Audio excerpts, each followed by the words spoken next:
పరీక్షకి ఇంకో 6 రోజులున్నది కదా, మాపటిల్లి సినిమాకు పోతా షికార్కు పోతా అంటే ఎట్లుంటది?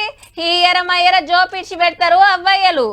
అట్లనే సర్కార్ కొలువుల కోసానికి చదువుతున్నోళ్ళైతే అసలు ఫోన్లు గీన్లు అన్ని బంద్ పెట్టి నెలలు ఏండ్ల కమానం చదువుతూనే ఉంటారు, నోటిఫికేషన్ వచ్చినా రాకున్నా.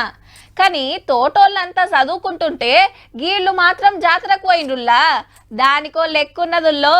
నిరుద్యోగులు మేడారంతో వదొక్కిండ్రు. దర్శనానికి కాదు దందా చేస్తానికి. గ్రూప్ 1 కి ప్రిపేర్ అయినాం, కొలువులు లేక దందా పెట్టుకున్నాం, భక్తులంతా సహకరించాలని బ్యానర్ పెట్టిండ్రు. ఈ 4 నిరుద్యోగులు కలిసి మేకల ఫామ్, కూల్ డ్రింకులు, టెంట్లు, కుర్చీలు, కిరాయికి రూములు ఇచ్చే దందా నడిపిస్తున్నారు మేడారంలా.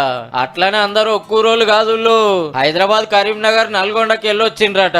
కాలేజీలా కోచింగ్ తీసుకునే కాడ దోస్తాన అయింది. ఒకళ్ళు మేకలు మేపుకొచ్చుడు, ఇంకొకళ్ళు దుఃఖంలో గిరాకీ చూసుకున్నాడు.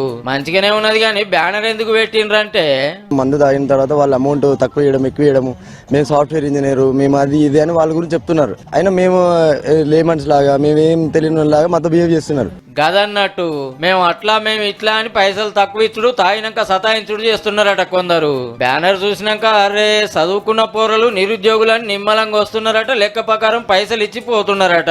గిరాకీ మంచిగా అవుతుంది అనుకొస్తున్నారు.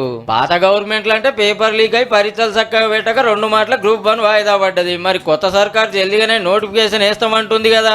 ఇప్పుడు హైదరాబాద్ లో మేము చదువుకుంటున్నాం కదా, దానికి స్టడీ హాల్ ఫీజు కానీ ఇంట్లో వాళ్ళని అడగలేం కదా, పన్ని ఖర్చులకి. ఇక జాతర ఓడిచినాక గట్టిగా కూర్చోరి మరి. All the best.